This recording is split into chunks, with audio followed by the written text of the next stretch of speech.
Bonjour à tous et bienvenue sur Audiophile étendu. Quand on aime la musique, on souhaite en profiter en toutes circonstances et avec du matériel de qualité. C'est pourquoi aujourd'hui nous vous proposons le test du baladeur Astel & Kern SE300 qui nous a accompagnés pendant plusieurs mois aux quatre coins de la France et qui est un véritable bijou de technologie. Avant toute chose, n'oubliez pas de vous abonner et partager notre contenu pour améliorer le référencement de cette vidéo. Allez, c'est parti!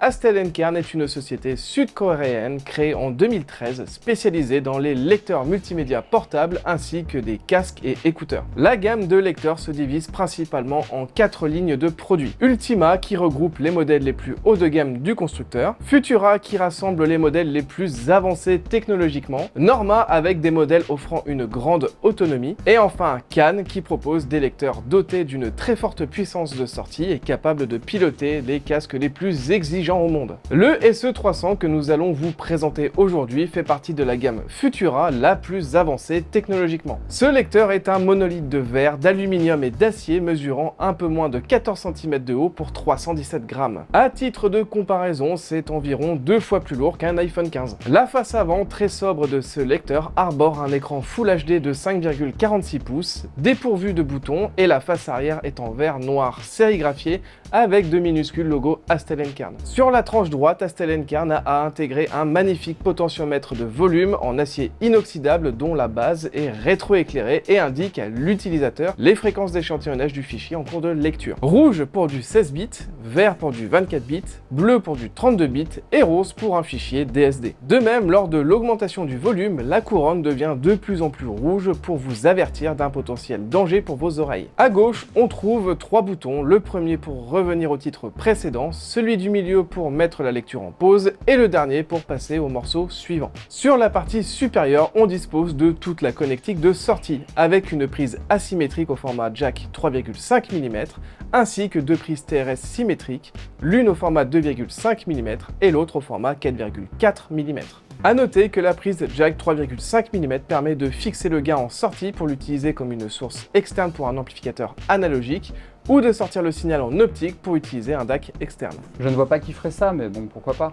Enfin, c'est également en partie haute que vous retrouverez le bouton pour allumer le SE300. En partie inférieure, pour finir, on dispose d'un connecteur USB-C qui permet d'alimenter le lecteur, de transférer des fichiers ou encore d'utiliser le lecteur en tant que DAC externe pour un ordinateur par exemple. Un emplacement acceptant une carte microSD d'une capacité maximale de 1 Tera pour étendre les 256 Go déjà embarqués dans le lecteur. À l'intérieur, le SE300 utilise pour l'ensemble de ses circuits une batterie de 5050 mAh qui assure une autonomie de 12 heures. Avec le vent dans le dos. En effet, l'autonomie dépendra énormément du casque et des réglages utilisés et il faudra patienter tout de même 3h50 pour une recharge complète. Sous le capot, ce lecteur abrite une double amplification. La première en classe AB assure une forte puissance de sortie et la seconde en classe A pour un son plus analogique. Les deux étages utilisent la technologie maison Teraton Alpha qui permet notamment d'éliminer les éventuels bruits induits par l'alimentation ou encore d'optimiser le trajet au niveau de l'amplification pour améliorer la diaphonie.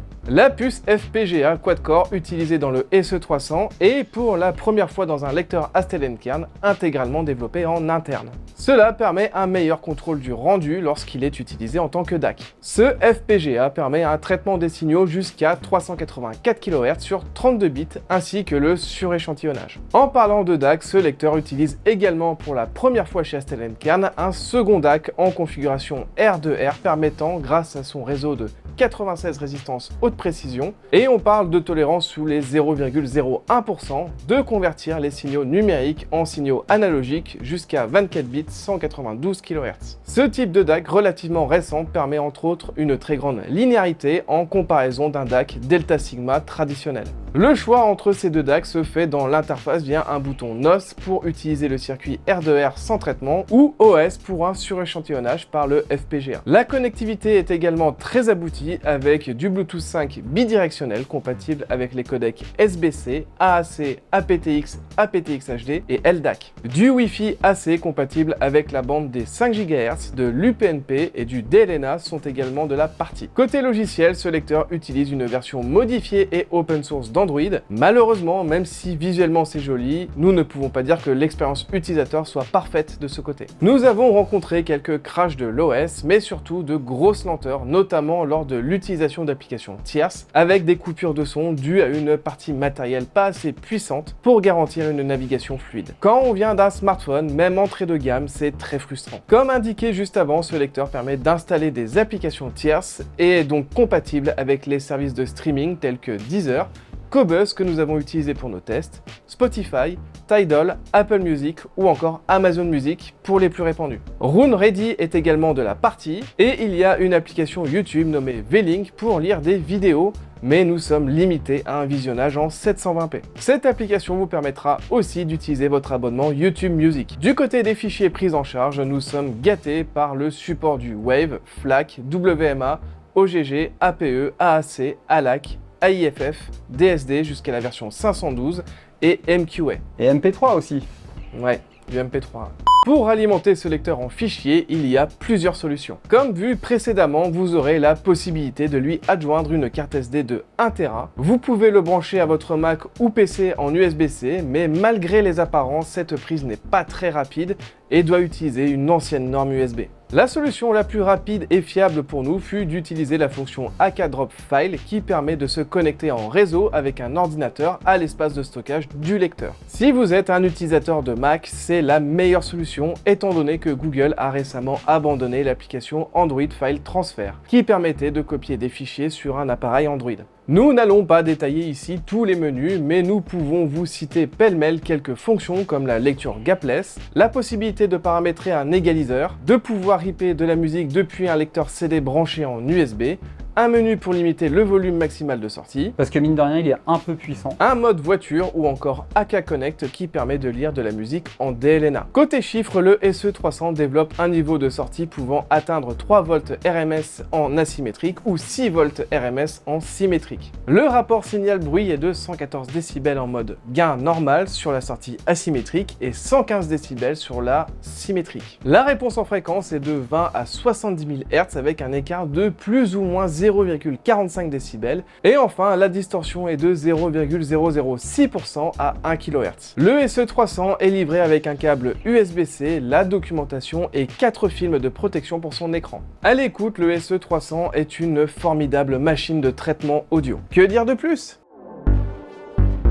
La lecture avec le baladeur configuré en DAC R2R et l'amplification en classe A procure un rendu vraiment exceptionnel. Le grave est absolument parfait avec une grande richesse de nuances, c'est tout simplement magnifique. Le médium offre un rendu analogique, chaleureux avec des timbres texturés. Quant aux aigus, bien qu'ils restent d'un très haut niveau, ils sont peut-être la partie la moins impressionnante, manquant légèrement de nuances et de finesse par rapport au reste du spectre. Mais pour être honnête, je suis persuadé que nous n'avons pas encore trouvé de casque permettant de vraiment tirer toute la quintessence du SE300. Cependant, une chose est certaine, il exploite au maximum le dispositif d'écoute qui lui est raccordé. Même un simple focal Listen Pro est transcendé par ce genre d'appareil. Le passage du SE300 en classe AB permet d'alimenter des casques exigeants en termes d'amplification. Nous avons profité d'une écoute très neutre et énergique, avec une excellente maîtrise du signal à haut volume. En revanche, par contre, nous perdons un peu en chaleur, notamment sur les médiums. Il nous a cependant été bien plus difficile de distinguer la différence entre les deux DAC. Nous avons peut-être noté un léger avantage pour le DAC R2R qui semble un poil plus incisif sur les transitoires, mais dans les deux cas, la conversion est de très haute volée. Enfin, la séparation des canaux et la spatialisation sont des points excellemment bien gérés sur ce lecteur. Le SE300 est une véritable chaîne hi-fi portable. En configuration DAC R2R et l'amplification en mode classe A, le son offre un réalisme saisissant et un rendu typé analogique. Les finitions sont impeccables, c'est clairement un produit luxueux. L'interface utilisateur créée par Astel & Kern est très soignée. L'abondance des réglages, notamment sur la classe d'amplification et le DAC. Au final, le SE300 permet d'avoir 4 appareils en un. Le processeur n'est pas très véloce, rendant le lecteur assez lent, notamment avec les applications tierces comme Qobuz ou Apple Music qui mettent à genoux les ressources du SE300. Le transfert de fichiers en USB-C est très lent et plutôt instable sur macOS. L'autonomie fond comme neige au soleil avec le DAC en configuration R2R, l'amplification en classe A et un casque difficile. Dans cette configuration, comptez 2 ou 3 heures d'autonomie tout au plus. Le SE300 est un véritable bijou d'ingénierie, de finition et surtout de restitution sonore. Il sera capable de driver quasiment n'importe quel casque existant et sa partie amplificatrice en classe A est sublime. Côté son, il n'y a vraiment pas grand chose à redire. Astel & Kern maîtrise sa copie. Malheureusement, il reste beaucoup de travail en ce qui concerne la stabilité logicielle. En l'état, les applications sont tout juste utilisables à cause d'un processeur trop limité pour faire tourner le système. Et au vu du prix, c'est un peu dommage car il faut compter 2200 € pour notre version Silver et 2999 € pour la version Titan. Mais c'est le prix de la passion pour avoir sans doute ce qui se fait de mieux en matière de lecture nomade. Ce test est terminé, on espère que ça vous a plu et nous remercions l'importateur d'Astel & Kern de nous avoir mis à disposition ce fabuleux lecteur. Et nous, on se retrouve très bientôt pour une nouvelle vidéo. Salut!